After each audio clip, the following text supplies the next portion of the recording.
the cloud. Here we go. Welcome all you YouTubers out there at My Life as a Landlord. I am super excited to bring you today's guest who started at absolute ground zero. Newbie Landlord has grown his portfolio, started landlording, and has grown all the way to shifting all of his units to property management and is now a fund manager and an author about a real estate book. I am super excited to have Lee Nugent on the show today. I hope you learned something. Here we go. For having me. Thank Okay, hang on a second. So that's the video part. Here we go. Well, hello there. Thanks for joining me. I am Dr. Jen. I am so excited for you to join me today and continue your education in landlording world. And in the world of landlording, you never know who you're going to run into. On a Zoom call not too long ago with other real estate investors, I met one of the most dynamic folks I have seen in this industry in a long time. Welcome, Lee Nugent. Thank you, Jen. I appreciate that. Yeah, Lee, let me brag on you a little bit here. So you started as an employee, then you acquired some rentals. You were a newbie landlord, self-managing properties, got up to 45 doors, Mhm. turned over to property management. Now you are real estate investment and coaching and lending fund manager and author. Where does it stop? Oh my goodness.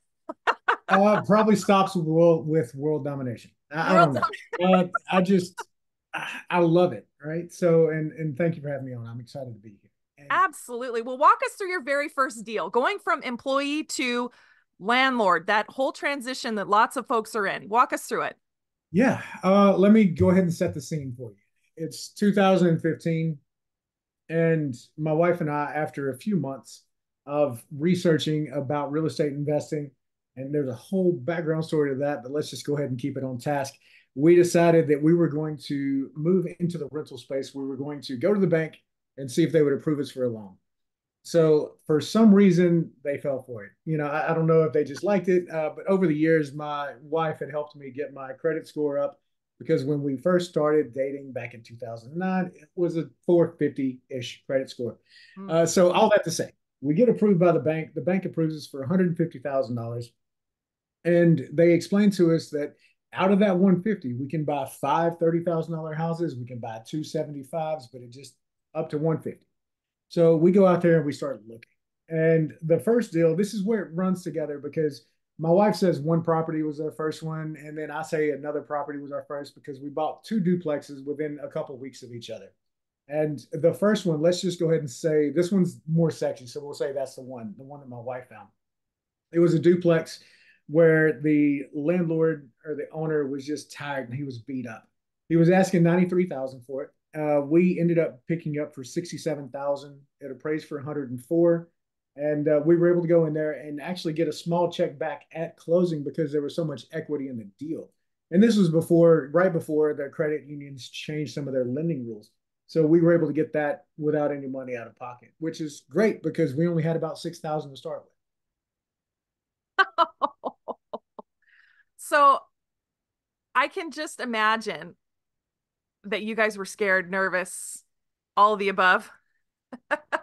In a way, right? So this is where my wife and I differ. I Okay. grew up broke. I mean, my family was poor, and it was thankfully my parents worked extremely hard their whole lives to provide what they could for us, but they didn't instill financial literacy into us, Mm. right? My wife's mom was a banker, so really put that discipline in her at an early age. So for me, I came from nothing. So what's the risk? I'm taking the shot.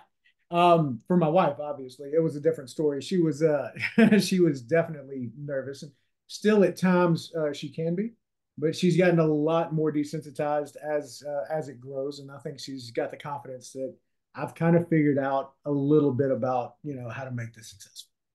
Well, what do you think is the biggest thing that stops first first time real estate investors because they haven't been desensitized? How do you break through that part?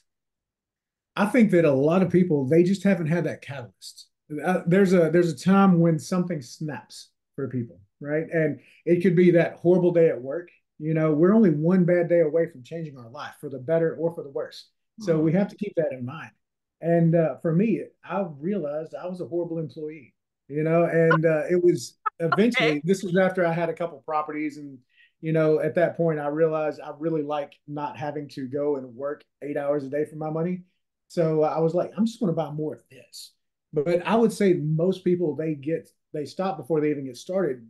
That analysis paralysis, all the what ifs, and they just don't feel empowered enough, right? So that's where I try to put out free content to help people get over that, or at least take away the excuses, because everybody's got an excuse, and to them or to ourselves, they're valid, right? No Hmm. matter how outlandish they might be to other people, they're valid to these people. So as I coach some of the people that I work with through those things, it really is getting down to what is it that is your catalyst, what's going to change it for you, and is somebody speaking power into your life, or are you buying into other people's fear? So I think that's what Oh, stops most people. say that again. Will you say that again? I don't even remember what I said. It's just You off the said, top. are So, you finding your power or buying into other people's oh yeah, yeah. That's where I feel like so many people, they underestimate the power of the words that they have around people. So if you're constantly telling somebody you're never going to be anything, you're never going to be anything when you grow up, don't be surprised if that person listens to you, right? And just like you can go over here and you can compliment somebody about a positive attribute, and that's going to change the entire way that they see themselves, because now they see what others see in them, right? So I feel like that's one thing that a lot of people are missing. That's amazing. I've had other real estate investors ask me, what does it feel like to do a deal? Like the first deal. And I know there's a lot of listeners out there that are landlords, so they've done a deal, whether they've inherited the property or they've bought it like yourself, or they're part of a syndication maybe for an apartment building or Yeah, something. And I equate it to this. If anybody has ever sung karaoke, if you've ever been forced to sing karaoke where you pick the song, it doesn't matter if you're good, bad, whatever, get up yeah, there and sing it like you own it. And that's what it feels like. You're yeah. raw and vulnerable. And sometimes that scares people. I will tell people that's what it feels like. And it doesn't matter the dollar amount, right? It doesn't matter if you're buying a $30,000 home or a $3 million apartment building. It doesn't matter at that point. It still feels the same. I would actually agree. In the South, we've got a saying, "Nervous as a cat in a room full of rocking chairs," right? So that's where we probably were getting started, and I think that even now, I've become somewhat desensitized, like I said earlier. So I guess I'm kind of seeking that next nervousness, which is where I'm growing into our business now, and that's because acquiring single family, small multifamilies, at this point, it's literally just like another day in the office. When a deal crosses the desk, you could put me up to EKG or whatever. You wouldn't even see the jump, right? Because it's like, all right, here's the numbers, there's the offer, let's get it done. But I know, and I can recall back to that first deal. Oh, I was looking at the numbers and I was looking at them again, and then I'd go and I'd stand up and I'd go get a drink of water, and then I'd come back and I'd look, and then, I'm second guessing myself the whole way through. So I can completely identify with where they're at with it, and it's now I guess I'm just chasing new nervousness. Is yeah, That's your that's what it next is. quest, chasing new nervousness. I really like that. Well, let's Yeah. let's dial it back for a second because I know we've gone down the real estate investment rabbit hole, but you and I also talked about landlording and certain skill sets about landlording. And some people shouldn't be landlords, right? In your experience, your expertise, how can you know who shouldn't be a landlord? Uh and it's somewhat subjective, right? But you can always, at least from my experience, I realized one of two things. I was either going to get tough or I was going to get broke. Okay. Because when we started out, again, I was raised from a poor background, so I identified probably all too well with my tenant base. It was C class properties, so whenever a tenant would call me and say, hey, look, my money's a little funny this week. Can I pay you next week? I'm like, yeah, absolutely. Go ahead. No, I get it. It's fine. And about 3 months later, I'm sitting here like, I'm just not a priority, to them, right? So we're sitting here and we're nervous about making mortgage payments and everything because, like I said, the bank lent us the money, but that didn't mean that it was a good decision on their part. Thankfully, now it was. But all that to say, I had to get tough really quick, or we were going to wash out of the business as fast as we got into it. And then you see these people that they come in and they're just wide-eyed and excited and they're ready, and you can sense that. You're happy for it, and you almost want to protect them to a point. It's like, please keep that energy. Stay excited for this. Because I went from being Mr. Nice Guy to completely militant. If it was the fifth of the month, I didn't care what excuses you had. Here's your eviction notice. You can pay for the late fees, you can pay for the eviction filing, and you can stay. Otherwise, we're gone. And then I had to find that way to back to middle, to where it was like, all right, let's be reasonable, but also let's not be a doormat. And unfortunately, there's so many people that they become the doormats, and they don't develop that sense of desperation or that spine to where they're like, you know what? It's okay to not be liked in this business. I've accepted that. And my tenants, I would hope that they could tell you that, yeah, I'm not going to play with you. You can call me up before the first if you know that you're going to be late, and we can work something out because you're communicating with me. And that's all Right. that I have asked. But if you tell me on the 5th that you're going to be late, I already know you're late because it's the 5th and it was due Right. on the 1st. So now we're talking about you not communicating with me. That's a different conversation. And over the years, making sure that I share the expectations with the tenants, but I also enforce them is key. I try to give everybody grace, but whenever you have something coming up every single month that's a deal or that's an issue, then maybe we're just not going to do business again, and that's okay. And But and what it's a yeah, business relationship. Yeah, it really is. Yeah, absolutely. Well, and I like how you say there's a balance between completely enabling folks to be the doormat and enabling people to constantly pay late, which, the other extreme is becoming militant.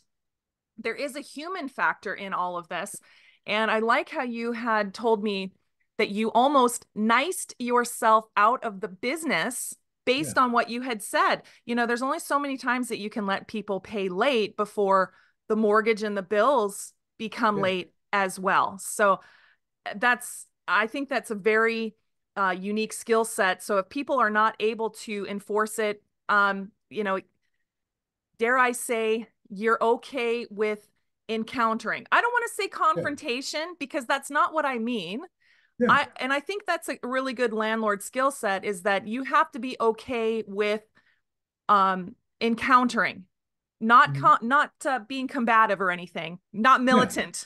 Yeah, I'm not trying to go over there and fight you, but I'm That's also right. comfortable having a comfortable conversation. That's right. And, That's right. Well, uh, and awkward conversations is really exactly. where it's at. You've got to be okay with awkward conversations as a landlord. But let's go to the next thing. When you originally contacted me in that Zoom call, Lee, it was wonderful that we're going to talk about your book here in a second. Oh yeah, But the other thing that you had written in your initial contact to me was, oh, and by the way, I had a murder at one of my properties. oh yeah, What? yes. Tell us about that.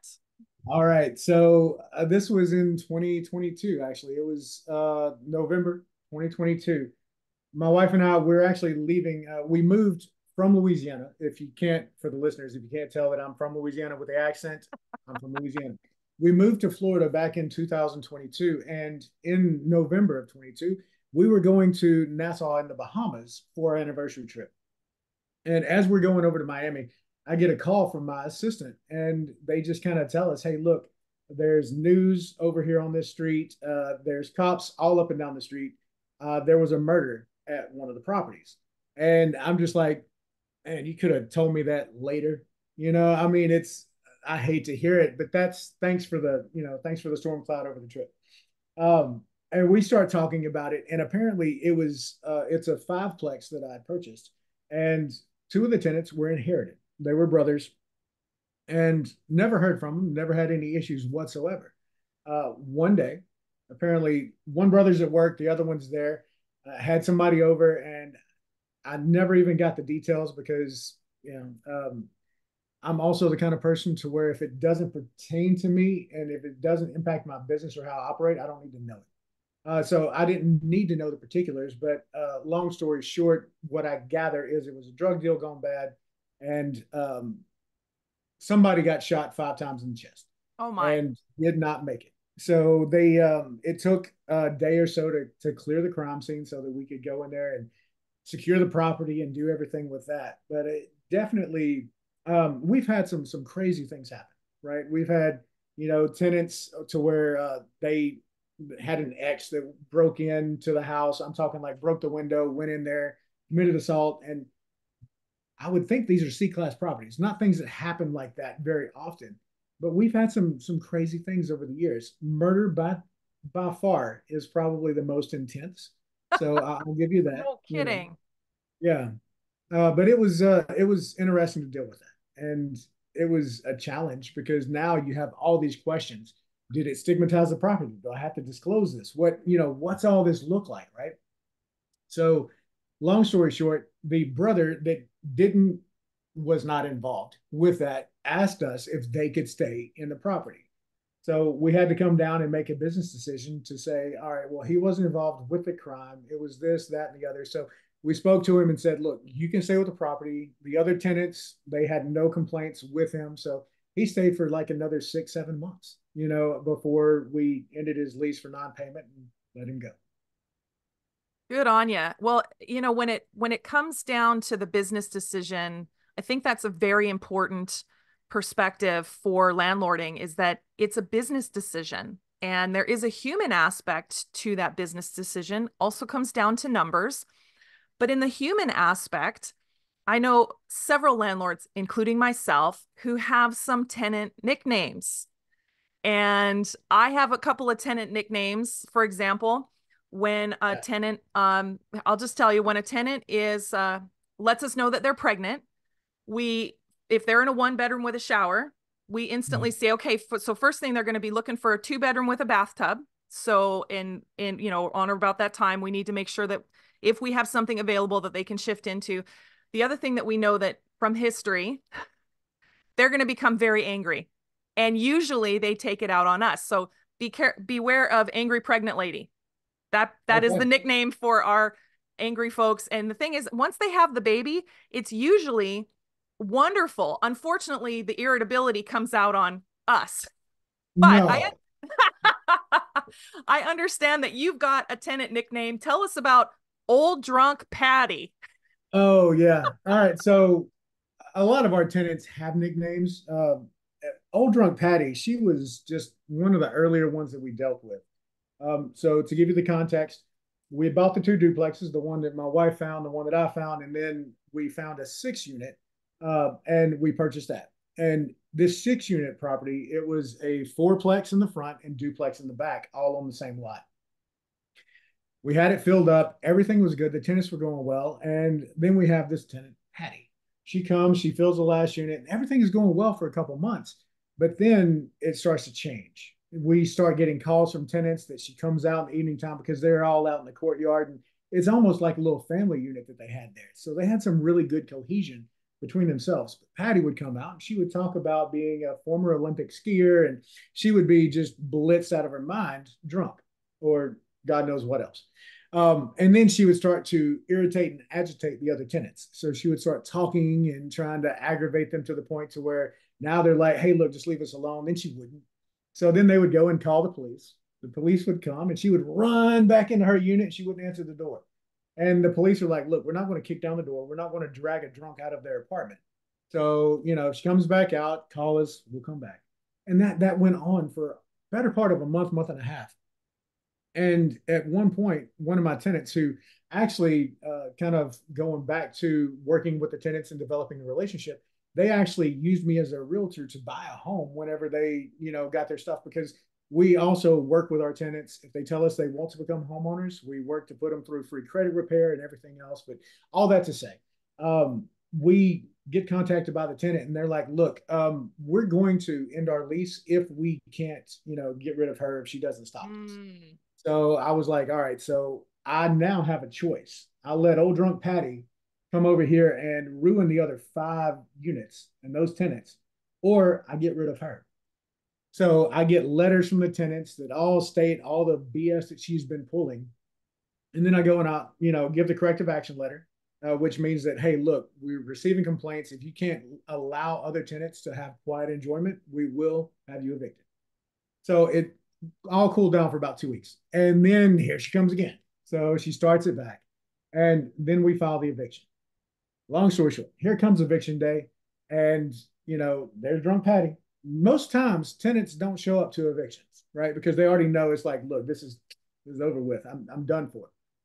Well, I show up and I'm sitting there and I think it's our first eviction. And I'm just like, oh, we got this. No, we didn't. Judge threw us out on our asses. And the reason why that, just for your listeners, and this isn't legal or tax advice, by the way, but the thing is, they told us that even though the tenants wrote the letters, they didn't give a sworn statement and they weren't there to testify. So they had to disregard all of those things. And then they said, your eviction's denied. So we got tossed back out. Well, at this point, Patty continued to be drunk, starting her stuff, but she also stopped paying her rent. So immediately, as soon as I got out of court, I went down there and I refiled the eviction for non-payment. 2 weeks later, we're back in front of the judge. Eviction gets granted, and we send her packing. But yeah, Old Drunk Patty she was a fun one, you know. Oh my goodness. Oh, she was That, doing some other things too. Like oh, I I don't bet. even know if I told you that. You'd send vendors over there, and like other vendors are like, we don't want to come back. And what it was is some things like she would be quite lewd with them, Okay. yeah, trying to get them to, stick around for a little bit of a drink and, talk Netflix and chill, I think some people, might refer to it as. So she was a problem, but yeah, Wow. yeah, that was fun. Well, let's talk about what you've done now. I mean, I'm just amazed. You started as an employee and then you have leveled up so many times. Now, here you are, you're helping people, you're a lender, you're a fund manager, you're an author. You said it before that you're chasing the next, what is it that you're chasing? Nervousness? Yeah, that next nervousness, right? So what is it that's going to move the needle? What is it that, that I'm like, ooh, I don't know if I could. I'm going to challenge myself to do it. So So the tell next nervousness is actually launching this fund that I'm on. so tell us all about the stuff that you offer now. Like you Yeah. have absolutely grown up and you've actually graduated from landlording because now you have hired property management company with the experience that you've got. So I'm just saying that you're not just blindly turning things over, Yeah. but so what are all the things that you offer to folks? Uh, all right. So I'll just kind of run down. Primarily, I turned over the property management to give me the bandwidth to really commit into this fund. So for a few years now, I've been using our line of credit, and I teach people how we went from 6,000 to establish a line, and we leveraged that up and how it really grew. But back in 2020, 2021, the real estate prices kind of went up, but our ability to make those offers stayed the same because the numbers, still had to make sense, right? So our deal flow got interrupted. But a large part of that was the realization that just because our deal flow slowed down doesn't mean that other people aren't doing deals. So I started looking at Hmm. what can I do? Can I use my line of credit? Can I loan it to these people so they can continue their projects? And can I still make a solid return? So it was all just arbitrage, really. So, like, for example, even today, somebody comes to me for a loan, I'm paying my bank 8.5% whenever I draw it down, but yet I'm lending it 12, 13, 14% plus a couple points. So I'm just having the cream off the top, so to speak. And as that really started to scale, the demand grew and it outpaced my ability to lend. So then over the years, I've met some amazing people with liquid capital that they want to put it to work. So I would send them the loans. Well, and then it grew even more last year. So I'm like, all right, there's definitely something to this. So I looked in, researched forming a fund to where I can just really pull the money together, lend it at scale, get a profit, and that's kind of the project right now. But I still do coaching, business consulting on a small selective basis. Uh, I do a couple seminars a year, and that's just more so to help people feel comfortable. Like I said, I want to take away those excuses. I know some people they're going to sit there and say, "Well, Jen, I can't invest. I didn't buy this $50,000 program." You don't need to. Trust me. The way that I started was YouTube and Google, and it worked out all right so far. So don't let that do anything. So I love to do these seminars to just strip away all the excuses that you might have. You say you don't know how to analyze a deal? Great. Here's a YouTube video that I recorded a couple years ago. The methods are the same. You don't know how to wholesale? Here's the basic premise of it. Just those things, right? So I'm removing the paywall with regard to you tell me that you don't have enough information to get started. So I enjoy that because again, coming from where we came from to where we're at, I love to see other people succeed. So I want them to be able to have that power to change their family's future too. Where was I? All right. So the private money lending, the fund, the coaching. Yeah, that's I'm still a realtor in Louisiana and in Florida. I own a brokerage back in Louisiana. So it's there's a lot of things out there. I have a small acquisitions team back in Louisiana for wholesaling deals that I don't keep myself. It's all really leverage, to be honest with you, is learning to put that leverage out there and help other people make great money while you make great money for yourself too. It's there's my favorite quote, if I can ramble a little bit longer. Sure. It's by a philosopher, Archimedes. And it says, give me a long enough lever and a place to stand and I can move them. And man, I think it's still on my LinkedIn profile somewhere, but I've had that up there for years. And it's so true that, leverage time, leverage the bank, leverage people, and, have that mindset that, hey, there's enough out there for everybody. I'm just going to get my piece of the pie. Everybody else is welcome to the table, So that's kind of just my approach to where we go. Amazing, amazing. And when I learned that you had a book, the funny thing is that I had already had your book and read your book before you contacted me. And then I ordered your book again and I went, wait a minute, I already read this. This is cool. So tell us about your book, which is another way that you're helping people. Yes. So one thing that I don't have just an over amount of is time. I'm sure you can kind of surmise that, right? So I have to protect my schedule, which means that I don't go to lunches or take just random phone calls and tell people what ARV is. And for the listeners, ARV is after repair value. Okay, little freebie for you. But that being said, I have to separate away from the tire kickers and from the people that aren't willing to invest in themselves yet. So by doing that, I still want to have the access of information out. I wrote this book and it talks about wholesaling. It talks about flipping. It talks about analyzing rentals, leveraging your contacts, building out everything and starting just like what we did. And I even put it on my website and it's free to download. You don't even have to buy it if you don't want to. Just go there and get the PDF. But it's really, again, just that whole, here's the glossary, here's the terms, here's the basics. By the time you read this, my goal is for you to have enough information to go out there and take some kind of action. Whether it be go knock on a door and say, are you willing to sell your house? Great. And then secure the contract and wholesale. Whatever that is, go take some kind of action. So that's why I wrote the book. I love it. Absolutely love it. Now, I'm sure some of my listeners are going to want to reach out to you. How would they do that? They want to talk to you. They want to get a hold of you. They want to see your website. Give us your Sure. contact info. So the best way to contact me is through social media DMs. I try to stay on top of that, try to stay responsive. A lot of the times, random phone calls don't work for me. I have to stay highly scheduled. So I do ask that if you do text, if you're watching this video and you see the number there, don't just call, just text and say, hey, look, I'm so and so. I heard you from this. I'd like to connect. I'll be happy to set a time to connect. Connect with me on social media. So on RE with Lee, it has my Facebook, even my TikTok. If you like to see like stupid real estate related memes, follow my TikTok. It's fine. And then Instagram, things like that. So it's all pretty much there at rewithlee.com. rewithlee.com. And for those of you who are listening, either on one of the audio platforms and are not watching it, the YouTube channel at My Life as a Landlord, the text number for Lee is 239-359-9189. And he's got an amazing background of all kinds of things behind him with RE with Lee also. So that's a way you can get a hold of it. Now, in all of my podcasts, Lee, we always have a call to action. Always have a call to action. And we've talked quite a bit about your book. And so the name of your book is Real Estate Investing Primer. Real Estate Investing Primer. Now, I will tell my Canadian landlord listeners that are out there, it does have some US only terms like a 1031 exchange. That's a deferment of capital gains.